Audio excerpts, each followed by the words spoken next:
하나님의 마음에 드는 사람, 곧 하나님의 마음에 합한 사람, 하나님 보시기에 좋은 사람, 그런 사람이에요. 그런데 오늘 여기에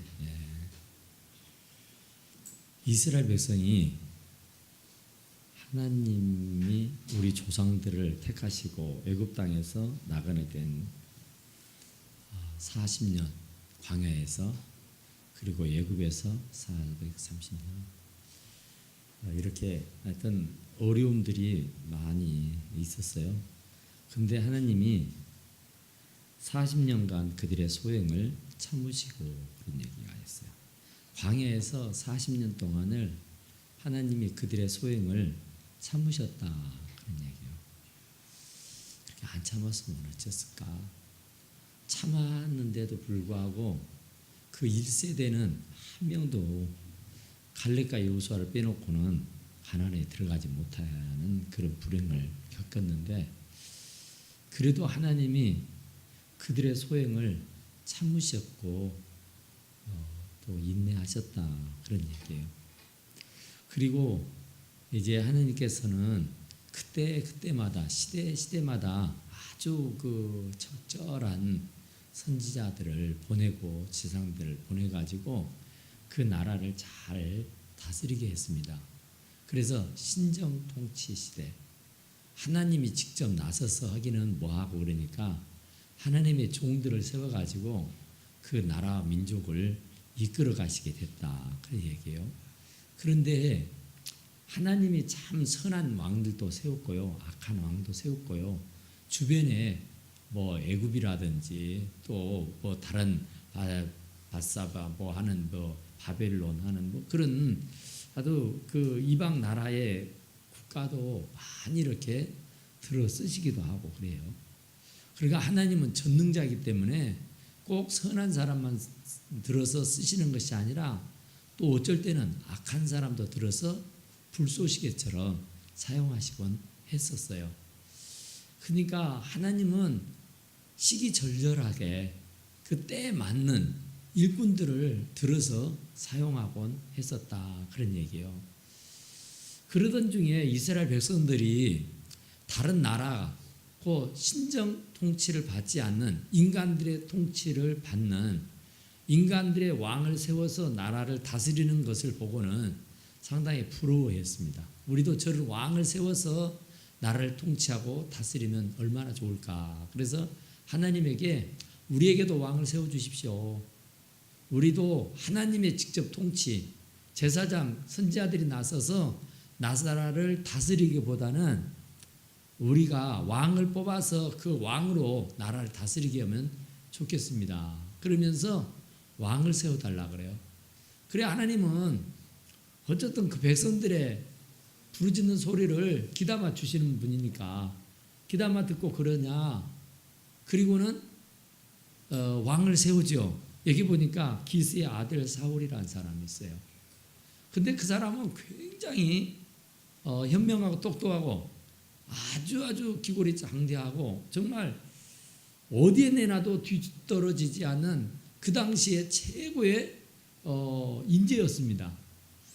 그러니까 하나님이 정말 첫 번째 왕을 세워달라고 그래서 첫 번째 왕을 정말 얼마나 심사숙고했겠어요. 굉장히 심사숙고해서 왕을 뽑았습니다. 그 왕이 사울이에요. 그러니까 사울도 처음에 하나님으로부터 뽑힘을 당할 때는 진짜 겸손했어요. 왕으로 뽑으려고 하니까 그가 숨었잖아요. 그냥 그 보따리들이 이렇게 쌓여있는 곳에 몸을 숨기고 드러내질 않았어요. 그만큼 겸손하기도 하고 그만큼 소심하기도 하고 그만큼 어찌 보면 착하기조차 했어요. 그랬는데 그런 사람을 하나님께서 기름을 부어서 왕으로 세우고 나니까 사람이요 참 달라요. 그러니까 왕관을 씌워주고 나니까 그 왕관을 더 지키기 위해서 주변에 있는 어떤 그 거리끼는 사람들을 다 제거했고 또 그 왕관을 계속 지키고 자자손손을 물려주기 위해서 이제 인정사정을 보지 아니하고 자기의 그 왕위를 지켜나가는데 혈안이 됩니다. 그러니까 하나님이 처음에 그 사울을 택하고 기름을 부어 왕으로 세울 때는 진짜로 흠잡을 것이 없었어요. 참 훌륭하고 정말 그만한 사람이 없었어요. 그러니까 이스라엘의 최고로 하나님의 마음에 드는 사람, 합한 사람이었어요.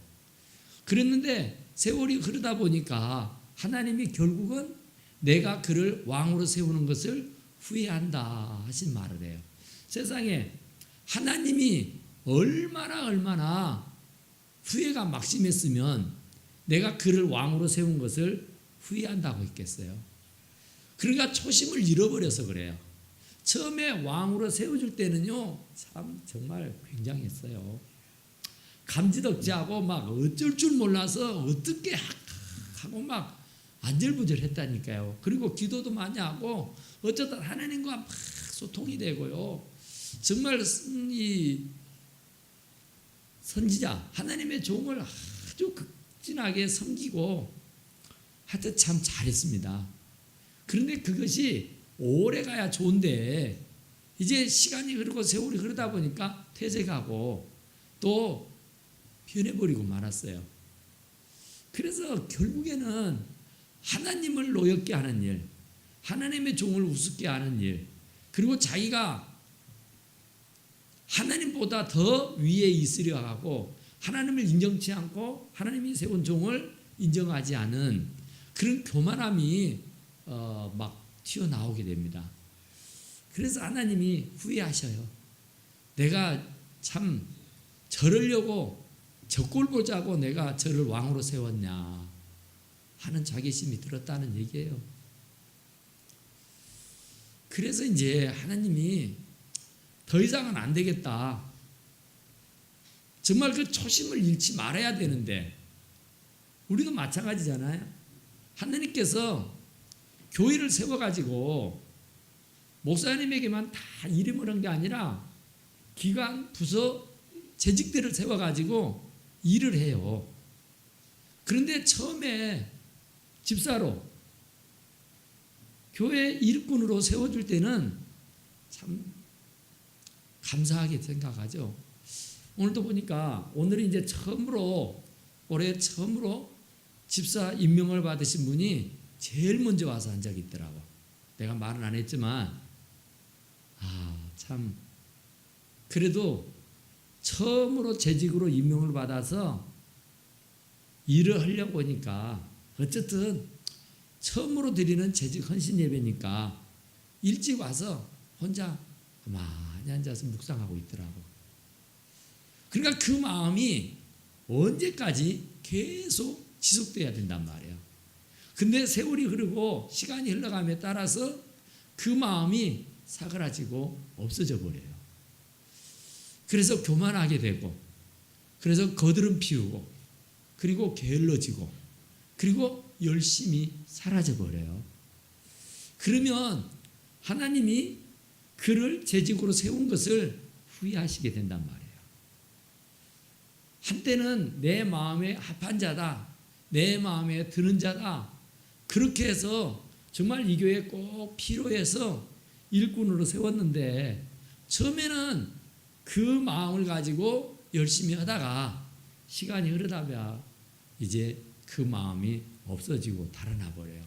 그런데 없어지고 달아난 것도 문제지만은 이제 하나님 위에 올라서서 거만하고 교만하고 배은망덕한 그런 일을 한다니까요.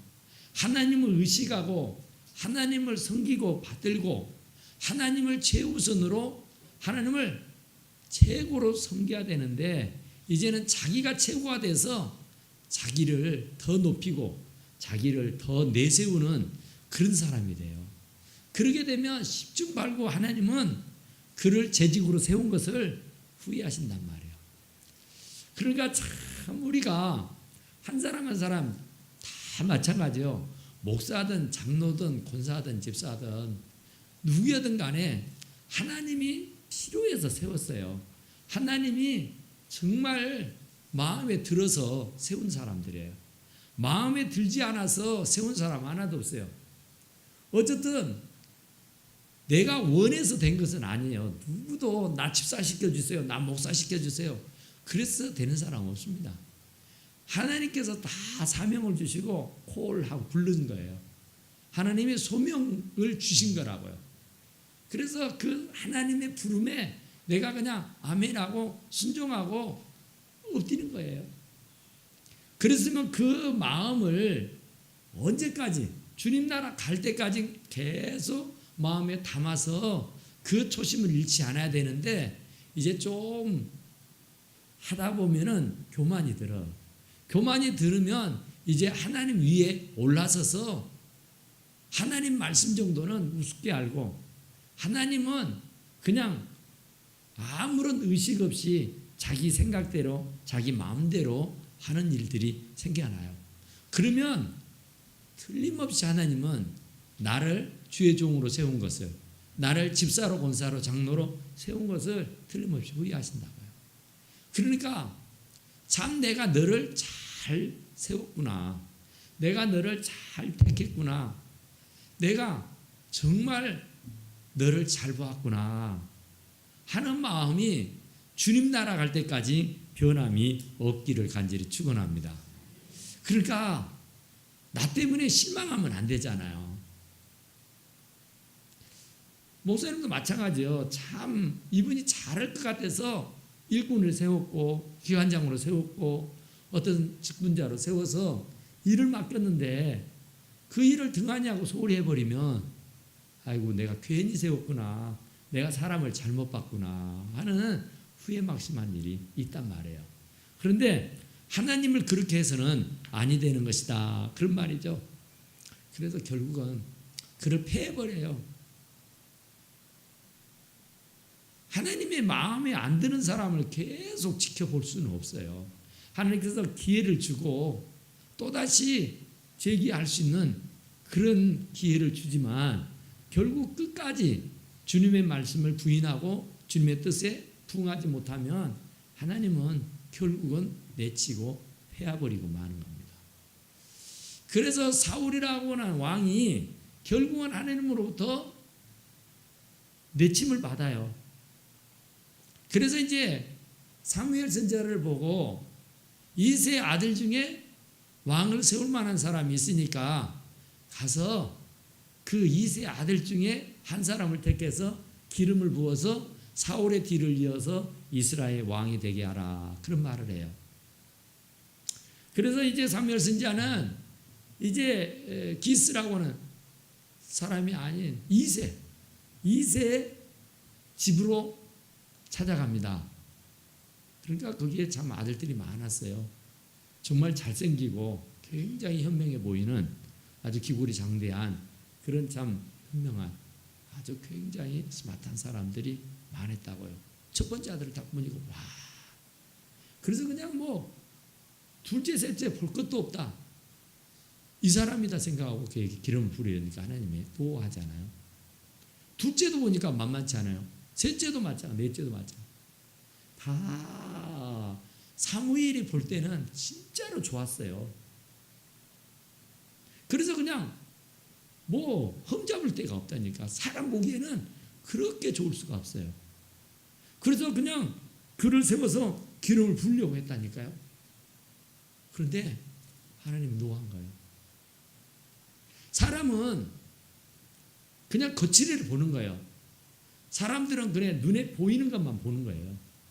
근데 하나님은 거칠이를 보는 거 아니라 그 속 마음을 보시는 줄로 믿습니다.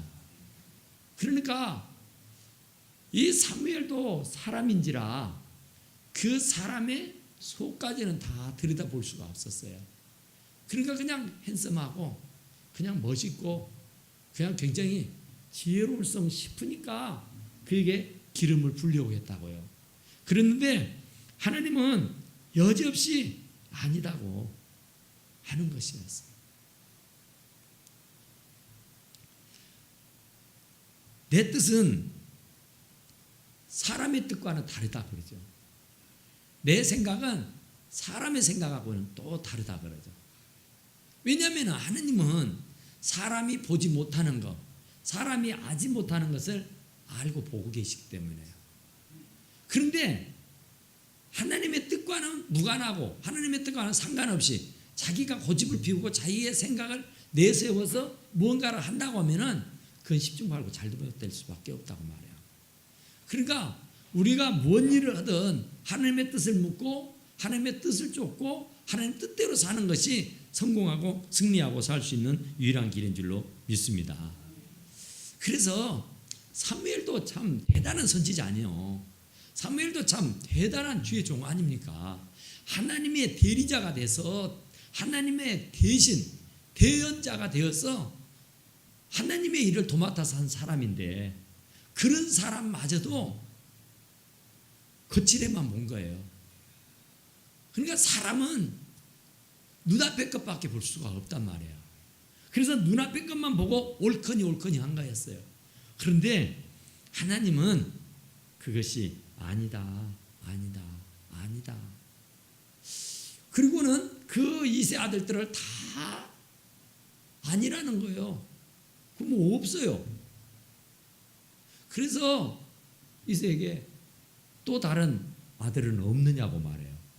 말지혜가 있긴 하는데 지금 들에서 양을 치고 있다 그래요. 그러니까 사무엘 선지자가 온다고 하는 전가를 받아서 자식들을 다 불러 모았을 것 아니에요. 그런데 이 들에서 양을 치는 목동 다윗은 어리기도 하지만은 변변치 못하게 생긴 거예요. 그가 무슨 뭘 할 수 있겠냐. 그래서 아예 제껴버린 겁니다. 그런데 하나님은 사람들이 볼 때는 가장 현명해 보이고 가장 잘할성 보이고 가장 믿음직스러웠는데 그런 사람들은 전부 다 하나님이 노하는 거예요. 그리고 다른 자녀가 없느냐 하니까 말제가 있다. 그 말제는 들에서 양을 치고 있는 목동이다 그래요. 그래서 별 수 없이 그러면 그를 데려오라 그러죠. 내가 그를 데려오기 전에는 내가 밥을 먹지 않겠다 그래요. 그러니까 하나님이 다 노했어. 근데 마지막 하나가 남았어. 근데 그는 어린 소년이었고 들에서 양을 치는 목동이었다고요. 그런데도 사무엘은요, 하나님이 다 멋있게 생기고 다 현명해 보이는 사람들은 노했는데 아직 마지막으로 남은 막내가 나이도 어리고 들에서 양을 치는 목동이었으니까 얼마나 지저분하고 보잘것없이 생겼겠어요. 그런데도 자기의 그 인간적인 생각을 접고 하나님의 뜻에 맞춰서 그를 불러오게 합니다. 그러니까 이제는 그 애는 변변치 못하니까 그냥 내버려 둬버리자고, 그리고 가서 식사를 하시자고 이러는데 사무엘은 아니요. 그 아이가 오기 전까지 내가 식사할 수가 없다 그래요. 그리고 하나님으로부터 내가 사명을 받았고 그 사명을 받고 이곳에 왔으니까 이곳에서 나의 할 일을 다 마치기 전에는 내가 밥을 먹지 않겠다 그러죠. 그래서 결국은 그 들에서 양을 치고 있던 목동 다윗을 불러와요. 다윗을 불러와서 보니까 정말 달라요. 사람들의 눈에 보기에는 참 들에서 양을 치는 그런 목동이었으니까 얼마나 험상궂게 생겼겠어요. 참 보잘것없이 생겼었다고요. 그러는데 그 다윗을 보고 이 사람은 내가 이새의 아들을 보니 내 마음이 합한 사람이다. 이렇게 말해요. 그러니까 그를 딱 불러다 놓고 보니까 하나님이 마음에 합한 사람이라는 거예요. 마음에 쏙 든다는 겁니다. 그러니까 사람의 눈으로 볼 때는 변변치 못해요. 사람의 눈으로 볼 때는 부족해 보이고 어려서 아무것도 할 수 없을 것처럼 보였다고요. 그런데 하나님은 그를 마음에 합한 사람이라고, 곧 내 마음에 쏙 든다고 말씀을 하십니다. 그리고 내 뜻을 이를 통해서 다 이루리라 그래요. 그러니까 생전 처음 본 사람인데 듣도 보도 못하는 목동 다윗인데 그를 불러다 놓고는 내 마음이 합한 사람이다.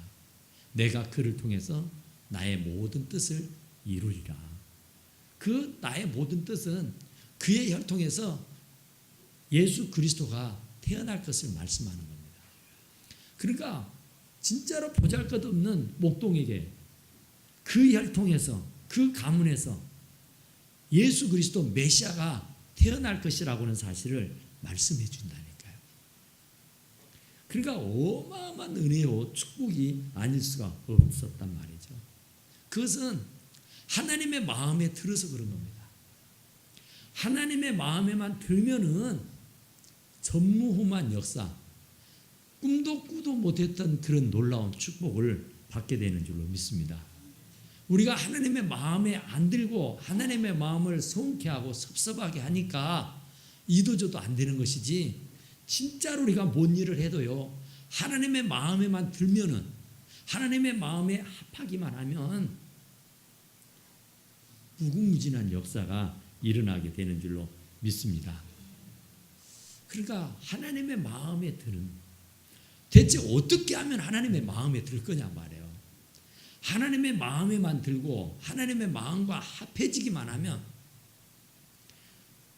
다윗이 받았던 그런 놀라운 은혜와 축복이 우리에게 임하게 될 텐데, 그것이 뭐냐 그 말이에요. 다윗은 하나님의 마음에 감동된 사람이라고 해요. 그러니까 다윗이 매사에 하나님의 신에 감동한 사람이래요.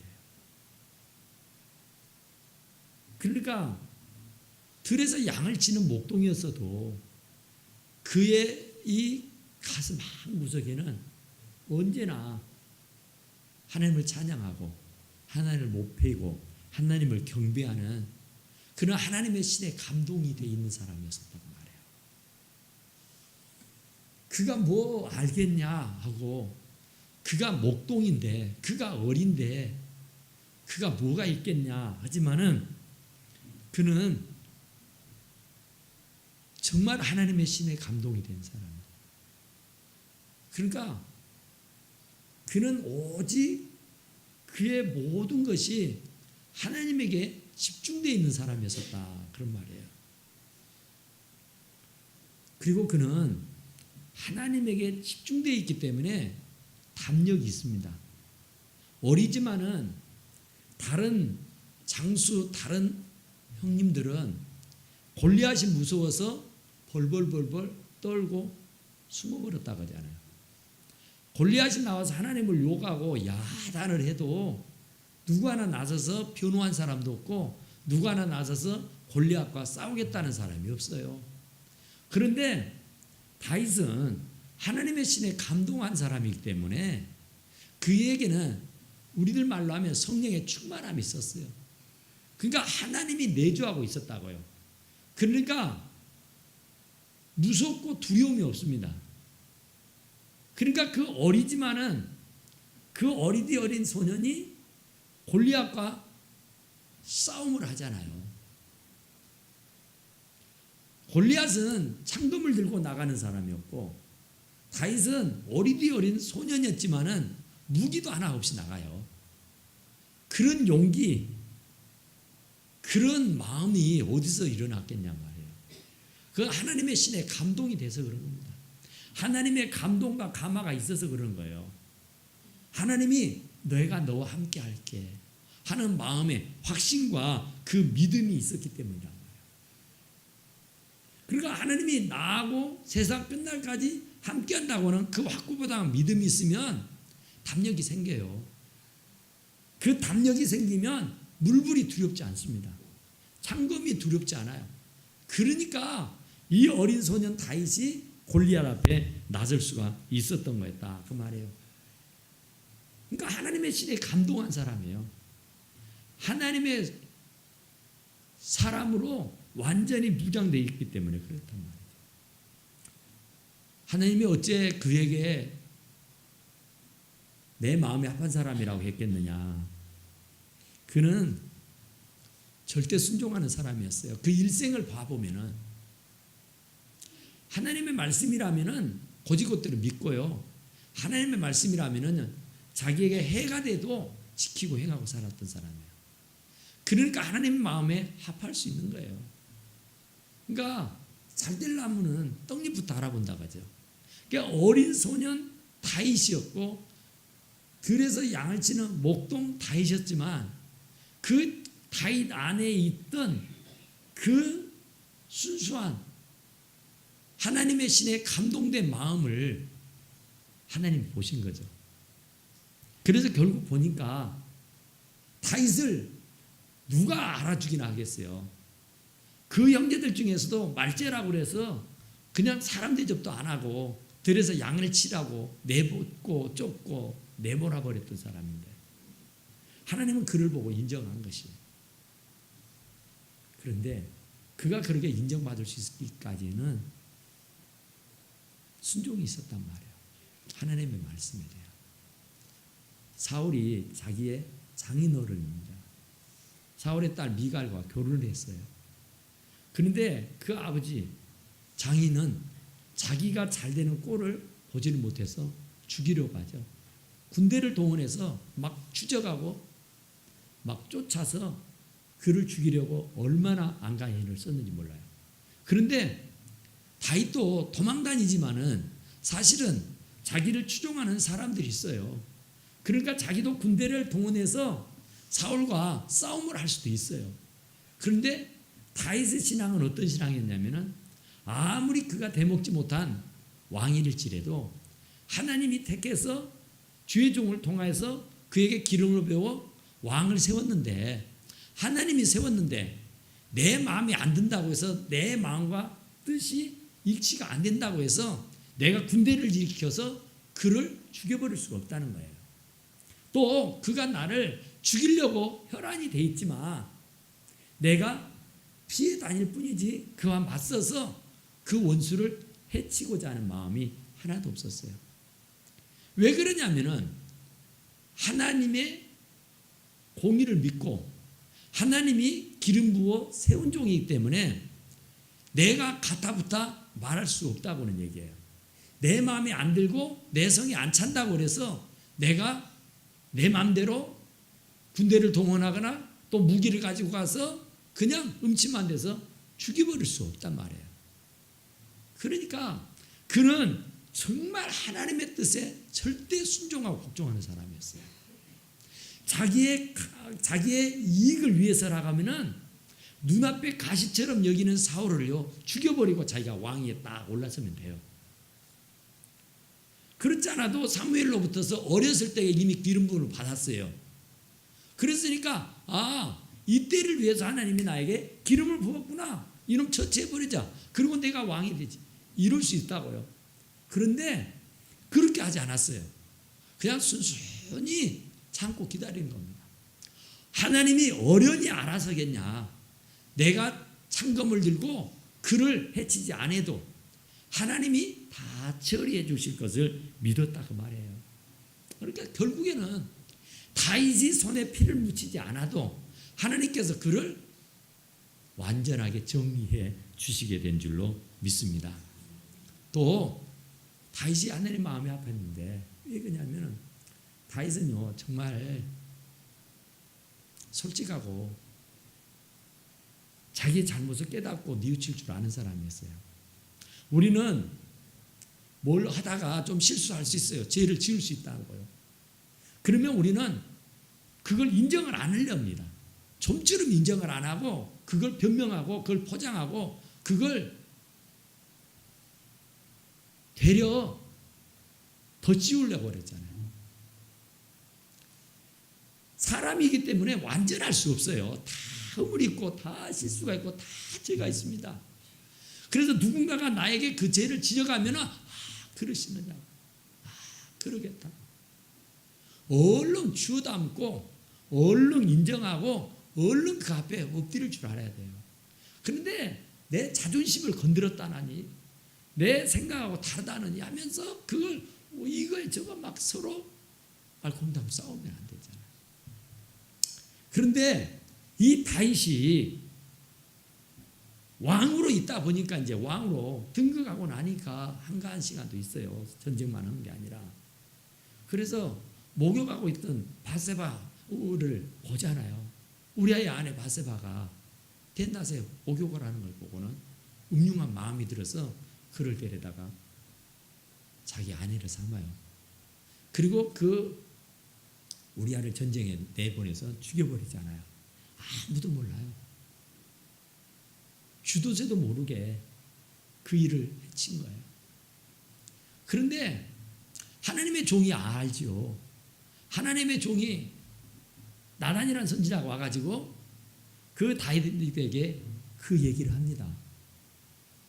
그러면 이게 아무도 모르는 비밀스러운 일인데 자기의 치부잖아요. 이게 들통이라 나면 시끄럽게 되고 자기 체면에 이건 말도 아니잖아요. 그러면 주도세도 모르게 죽여버릴 수 있습니다. 시골의 선지자 있으나 마나 그러죠. 그런데 다윗은 그 자리에서 엎드리잖아요. 왕 위에 앉아 있다가 냅다 내려 앉아요. 그러면서 이실직고합니다. 다 자복을 해요. 정말 그걸 포장한다거나 그걸 변명한다거나 그걸 이유를 대지 않습니다. 정말 자기가 어떤 그 감정, 그런 어떤 욕망, 욕정 그것을 잠재우지 못해서 어쩌다가 그런 우를 범했는데 왕이라면 그 정도 할 수 있잖아요. 그거 얼마든지 이렇게 포장할 수 있다고요. 그런데 포장하지 않아요. 변명하지도 않아요. 넙죽 엎드립니다. 그리고 통에 자복을 해요. 얼마나 울면서 통에 자복을 했으면 요가 적시고 침상이 그 눈물에 떠내려갈 정도가 됐다고 하잖아요. 그러니까 정말 솔직한 사람이었어요. 이런 사람이 하나님의 마음에 드는 사람이고 이런 사람이 곧 하나님의 마음에 합한 사람이 되는 줄로 믿습니다. 그러니까 우리가 잘한다고 하지만은 잘못할 수 있다니까요. 우리가 정말 정직하게 깨끗하게 살려고 하지만은 세상이 그렇게 깨끗하게 정직하게 살도록 내버려 두지 않아요. 그러면 내 안에 성령이 나단이 다윗에게 책망하고 꾸짖었던 것처럼 내 안에 계신 성령이 나를 책망하고 꾸짖어요. 그러면 변명하지 마시고 이유도 알지 마시고 다르게 포장하려고 하지 마시고 그냥 엎드리면 됩니다. 어차피 인간은 완전할 수가 없어요. 어차피 인간은 다 죄인입니다. 아무리 내가 죄가 없다고 백날 얘기해도 없을 수가 없어요. 다만 우리는 그 죄를 다윗과 같은 그런 마음을 가지고 통회하며 자복해야 돼요. 그러게 돼야 하나님이 쓰셔요. 그러게 돼야 하나님의 마음에 드는 사람이 돼요. 하나님의 마음에 들면은 하나님이 책임져 주셔요. 부족함이 없도록 하여 주신다. 그런 말이에요. 또 다윗이 참 좋은 사람입니다. 다윗이 참 사울이 죽고 사울의 아들 요나단이 죽어요. 요나단과 다윗은 굉장히 중하고 정말 그 우정이 너무너무 뜨겁잖아요. 우리가 아는 것처럼 사무엘사로 표고해서. 그래 다 죽어요. 전쟁에 나가서. 그런데 그 사울 왕이 죽는 것을 얼마나 안타까워합니까? 요나단이 죽는 것을 얼마나 가슴 아파합니까? 또 자기가 왕위에 있는데 압살롬이라는 자기 아들이 쿠데타를 일으켜서 아버지를 내쫓아요. 궁궐에서. 그런데 결국은 왕의 그 신하들이 군대를 일으켜가지고 압살롬을 죽여버립니다. 그런데 압살롬이 죽은 것을 얼마나 그 다윗이 안타까워하고 마음 아파하든지 맨날 며칠을 금식을 하면서 막 엉엉 대성통곡을 하면서 울어요. 궁궐의 밖에까지 그 왕의 울음소리가 나온다니까요. 그러니까 그 병사들이 그 군대 장수들이 다윗에게 찾아와서 그런 얘기예요. 왕이여, 대체 우리가 얼마나 왕에게 못한 짓을 해서 왕이 그 압살롬 죽은 것이 그렇게도 억울하고, 그 압살롬이 죽은 것이 그렇게도 슬프고, 압살롬 죽인 것이 그렇게도 가슴 아픈 일이냐고. 그러면 우리는 대체 뭐냐고. 우리는 왕을 해롭게 하는 그 압살롬을 처치해서 죽였는데, 그 압살롬이 죽은 것에 대해서 이렇게 대성통곡을 하면서 궁궐 밖에까지 당신의 울음소리가 나가면 우리는 대체 뭐냐, 이런 식으로 말하잖아요. 그렇게 이 다윗은 그런 여린 마음이 있었어요. 그러니까 원수이지만 자기를 해하고 자기를 해코지하고 자기를 못 살게 구고 자기를 힘들게 했던 사람이지만 그래도 자비를 베풀 줄 알고 긍휼을 베풀 줄 아는 사람이었다고요. 시므이라는 사람이 있었어요. 시므이라는 사람은 또 화관이요. 압살롬이 쿠데타를 일으키고 이제 그 목숨을 부지하기 위해서 다윗이 궁궐을 벗은 발로 쫓겨 나가버립니다. 도망을 가요. 그런데 뒤를 쫓아오면서 시므이가 막 다윗을 욕해요. 아주 입에 담을 수 없는 그런 욕을 한대요. 그러니까 진짜 자존심이 상하죠. 정말로. 그러니까 그럴만 하잖아요. 얼마나 부족하면은 자식이 아버지를 내쫓냔 말이에요. 왕위에서. 얼마나 부족하고 형편이 없으면 아들에게 져가지고 벗은 발로 도망을 가느냔 말이에요. 그런데 그 광경을 보고 시므이가 막 욕한다니까요. 진짜 창피하도록. 그런데 막 속에서 막 부글부글 끓어오르잖아요. 당장이라도 내 처벌해도 상관없어. 다윗에게는 군대가 있어요. 용맹스러운 병사들이 있었어요. 그런데 아들이라 차마 어떻게 못해서 쫓겨가는 것이었지, 그가 힘이 없어서 밀려가지고 쫓겨간 것은 결코 아니에요. 그런데 시므이라는 이 사람은 그것도 모르고 막 난리를 쳐요. 그래서 결국은요, 다윗이 왕위를 다시 회복하잖아요. 그래서 이제 시므이가 제일 먼저 막 손이 발이 되도록 빌잖아요. 그때 했던 일이 있으니까. 그러면 우리 같으면 어떻게 했어요? 그런데 다윗은 그를 긍휼을 베풀어줘요. 그러니까 참 이 다윗을 공부하면은 정말 다윗은 진짜로 하나님의 마음에 합한 사람이구나, 하나님의 마음에 드는 사람이구나 하는 것을 우리가 알 수가 있다니까요. 그 정도가 되어야 하나님의 마음에 합하고 그런 사람이 되어야 하나님이 함께하는 사람이에요. 그러니까 우리들도 재직으로 부름을 받았을지라도 주의 일꾼으로, 주의 종으로 주님이 하나님의 사람으로 세웠다고 해도 다윗과 같은 그런 마음을 가지고, 그런 생각을 가지고 주님을 섬겨야 된다, 그 말이에요. 그러니까 다윗은 시편 150편 거반을 다 그분이 찬양시를 지었잖아요. 얼마나 하나님의 은혜가 감사하고 얼마나 하나님의 은혜가 좋았으면 그랬겠어요. 우리는 노래도 한 절도 못 부르잖아요. 주님의 은혜를 생각하면서 우리가 하루 24시간 1년 365일 살아가면서 하나님이 나를 구원해 주셨다든지, 하나님이 나에게 행복을 주셨다든지, 하나님이 나에게 건강을 주셨다든지, 하나님이 나에게 좋은 자식들을 주었다든지, 직장을 주었다든지, 사업을 주었다든지, 부유함을 주었다든지, 풍성함의 축복을 주셨다든지, 이런 것에 대해서 정말 하나님 앞에 찬송하고 감사한 적이 얼마나 있어요. 그런데 다윗은요, 우리는 시 한 절도 못 지어요. 편지 한 장도 못 써요. 그런데 다윗은 시를 150편을 썼다니. 얼마나 대단해요. 얼마나 그 은혜가 감사하고 감격했으면 그랬겠어요. 그러니까 하나님의 마음에 합한 사람은, 하나님의 마음에 드는 사람은 보통 사람이 아니에요. 보통을 해가지고 하나님의 마음에 든다, 하나님의 마음에 합한다, 하나님의 주시는 온갖 은혜와 복을 받는다, 이건 안 돼요. 그러니까 다윗을 보고 우리가 배워서 올 한 해는 진짜 하나님의 마음에 쏙 드는 우리 사랑하는 성도들이 다 되시기를 간절히 축원합니다. 우리 하나님 앞에 장가 기도합시다. 하나님,